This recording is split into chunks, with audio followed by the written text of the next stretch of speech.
this painting is a scene from a Shakespeare play. Oh God, I'm that kind of person. I don't just enjoy Shakespeare plays. I have favourites, and this one is my absolute favourite. And I don't know a lot of people who like Shakespeare plays other than like Romeo and Juliet and Hamlet. And at the moment, Hamlet is big in media, and I have absolutely no idea what that's about, so I'm just assuming it's another Hamlet, but it's probably not. Maybe it is. Moving on.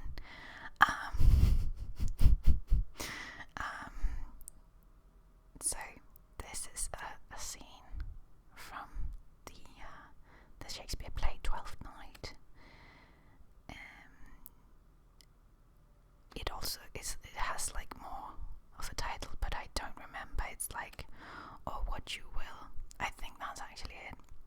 "Or What You Will." And in this scene, I don't know. Maybe I'll start by giving you like the cliff notes of the play. Yes, no, you can't answer, so I will. So it's about this pair of twins who are sailing somewhere, and their ship gets absolutely wrecked, and the twins are a boy and a girl, but they get told all the time that they look so much like each other that they could basically be each other. And so the ship wrecks, and our lead, which is the girl, Viola, she gets thrust upon the shore, all alone. That's like she said, she's feeling all alone because she's there without her brother, but really she's there with some other men who survived, and so she thinks her brother is dead, and she's very, very sad. She loves him very much, but she's a castaway. Well, she's not a castaway because it's not uninhabited, but she is a shipwrecked person with no money, and she doesn't know anyone or anything, so she has to get a job, and she really wants to work for this countess called Olivia because she's mourning, and she has been mourning for quite a while, and she's taking her mourning very seriously, and that resonates with Viola, but the countess isn't taking new people in because she's not talking to new people because of her mourning. So instead she goes to work for this, I think he's a duke, he might be a count as well, but I think he's a duke Orsino, because he is courting Olivia, who of course will not have him because she is mourning, and probably maybe other reasons as well, but that's like the big guy. So she won't have him, but that doesn't really stop him from trying to get her. So Viola goes to work for the Count Orsino, and he's actually really handsome, so she begins to develop sort of a crush on him, and because she has like this very youthful glow and she's nice with words and stuff, Orsino decides that it's a great idea to send Viola, who is masquerading as a boy because she can't yeah, that's like a really important part.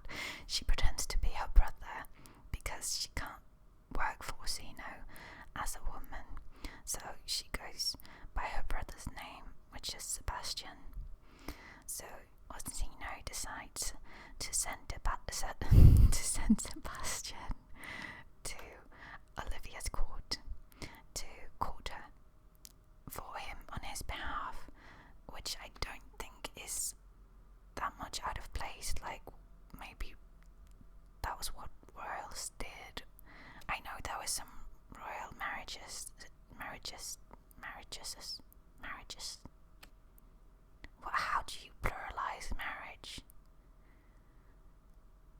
is some royal weddings happened without the people ever meeting, and they were sent ambassadors and paintings, and it was all negotiated without the people ever actually meeting.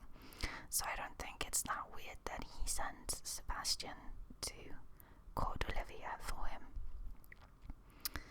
So Sebastian Viola goes to court Olivia, and Olivia becomes infatuated with him. She's like, oh my god, this very effeminate young man who speaks very nicely, I must have him.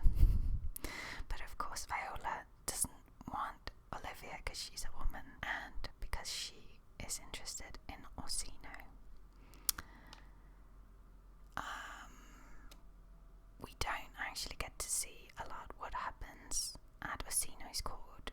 He is being a lot melodramatic a lot, and being like, if music be the food of love, play on, give me excess of it. And he's very, in his feelings, but also kind of a knob. Like, he's not actively being a knob, but it's like, get your head in the game, guy. Like, you don't have to sit around moping all day. And he also tells Viola at some point that Sebastian shouldn't marry a woman who's his senior, because they will boss their husbands around.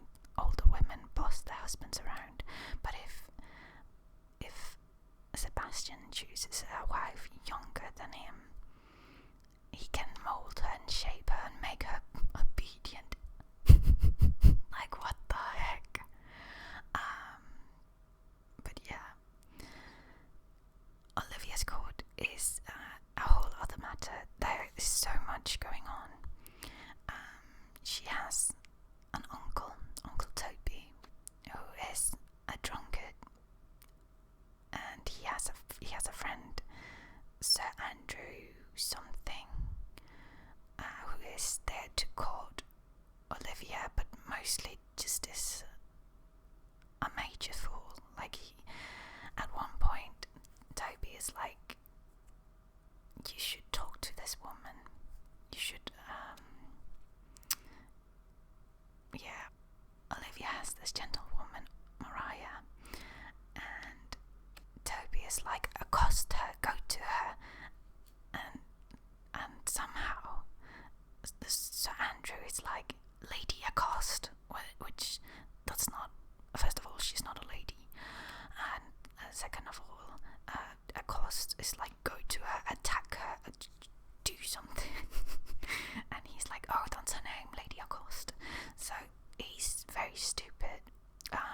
Most of the time I think he's very well meaning, but he's mostly just a drinking buddy to the uncle, who thinks Mariah is very cute, which I don't know if there's, like, it's a little weird that he's into the gentlewoman, unless it's one of those cases where she's actually a lady. She might be a lady who's just, but I thought she was more of like a housemaid, you know, but like the top of the housemaids, I thought you were. I don't know.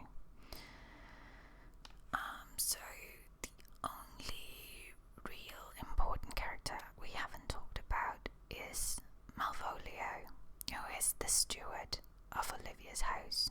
No, that's not true. My favourite character is actually the actual fool, who is like a court jester and entertains and plays music. He has some good songs. And his name is Festival. Some people believe that his name is derived from festival. Which, sure, I don't see why not. If you look at the puzzle right now, you can see Malvolio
Sir.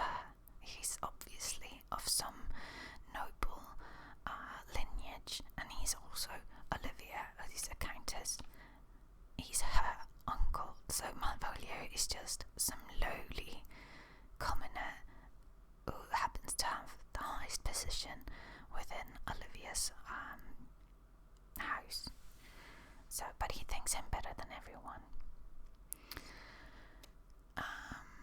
And Toby, Sir Andrew, and Maria all get kind of fed up with Malvolio, so they derive this devious plan, and that is where the whole devious woman comes into play, because Maria and the guys write a letter that they plant so that Malvolio will find it and believe it's meant for him. And the letter talks about how Olivia is in love with him, and that if he feels the same way too, he should come to her in like yellow stockings or yellow like crisscrossed leg bands. I don't know what they're called, and we don't really use them anymore.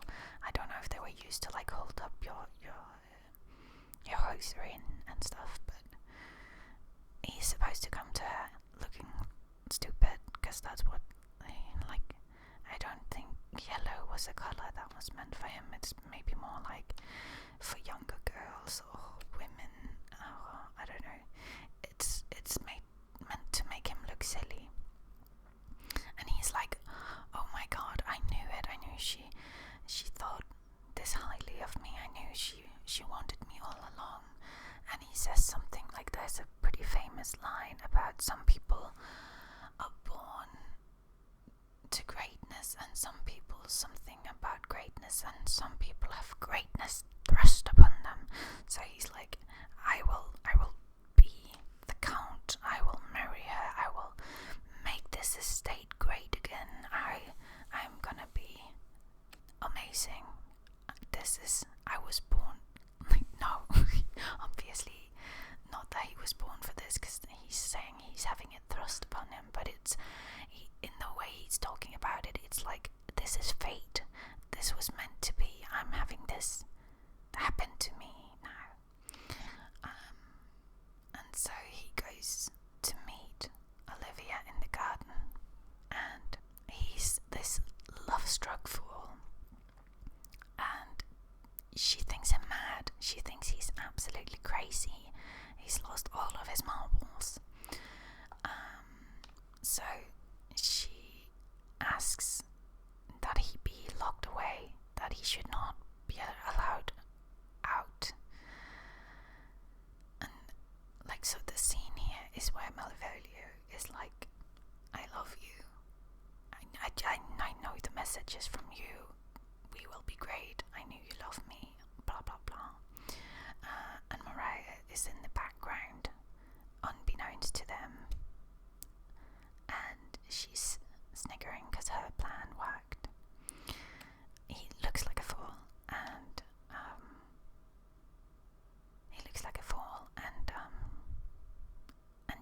and he gets locked up. And then, because it's not bad enough that they make him look absolutely ridiculous and wound his pride mortally, they also get the jester to pretend that he is a priest and try to convince Malvolio that he has actually gone crazy, like for real.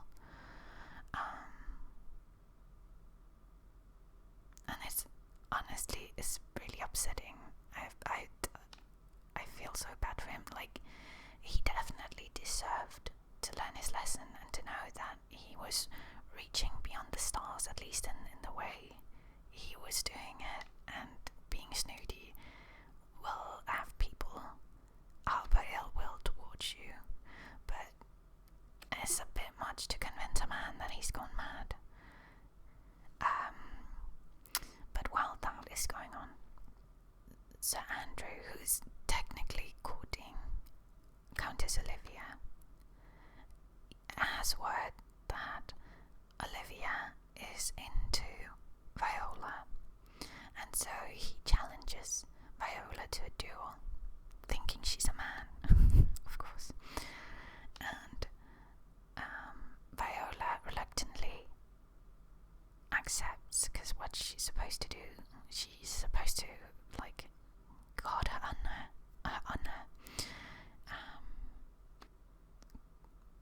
because that's what men do. I don't know, it's so stupid. I'm very happy not to be a man of any time, but she's supposed to do this, and they both are kind of very chicken about it. But I think she's supposed to duel him and kind of runs away or something. I'm a little fussy on this part. And then who else but her brother stumbles into town with his arch enemy who's been taking care of him. And when he realizes that he's been challenged to a duel, he's like, okay, I'm gonna do this. I'll fight you, no worries. And so I think Olivia comes to stop them.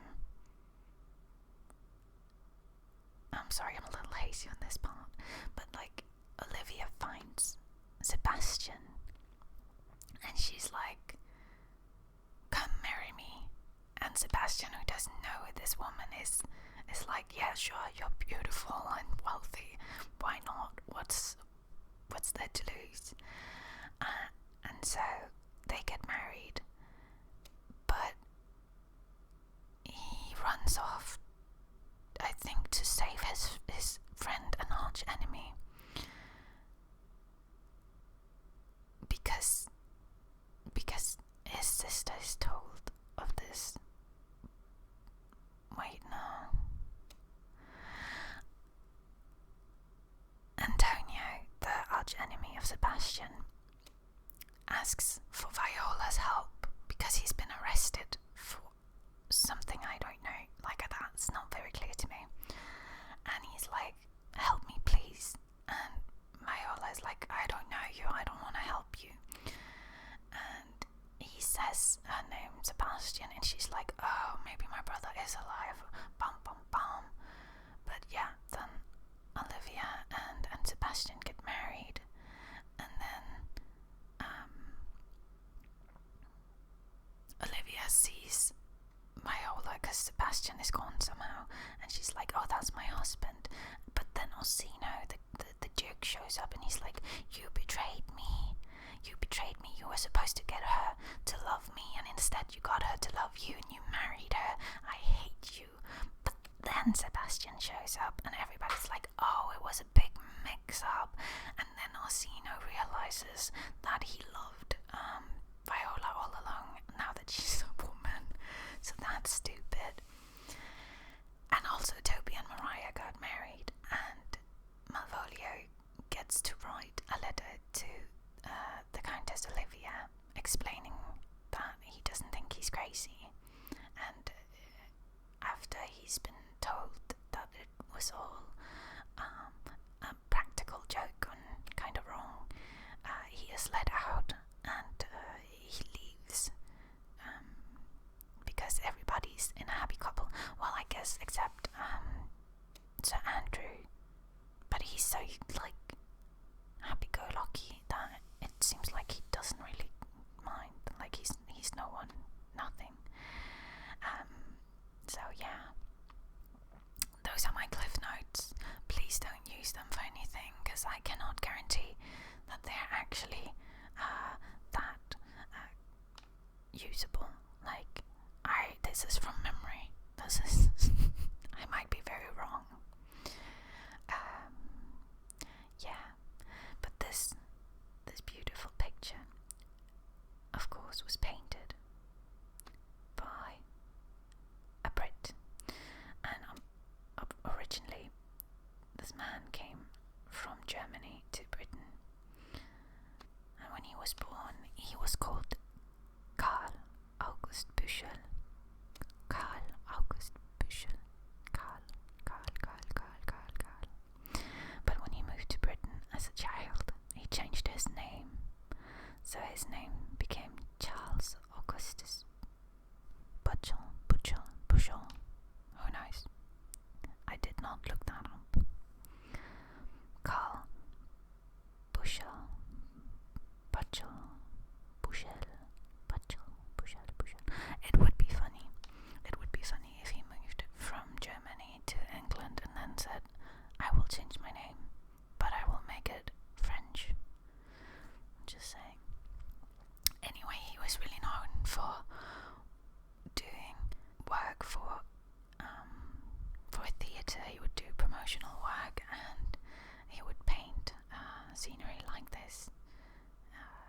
this is from an actual rendition of this play. So these were actual actors, and he did do work of actors that were great at the time. I don't know, and I will not pretend to know. But yeah, he lived from 1872 to 1950, which made him 78.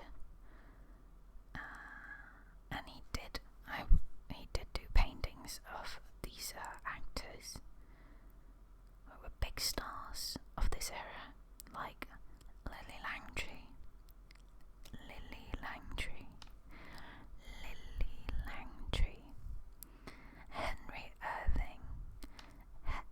Henry Irving, and George Alexander, George of the Jungle, George Alexander.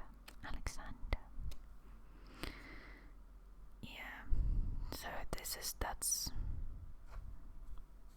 this painting. It has a title, but it's like Twelfth Night, Malvolio and Olivia in the Garden or something.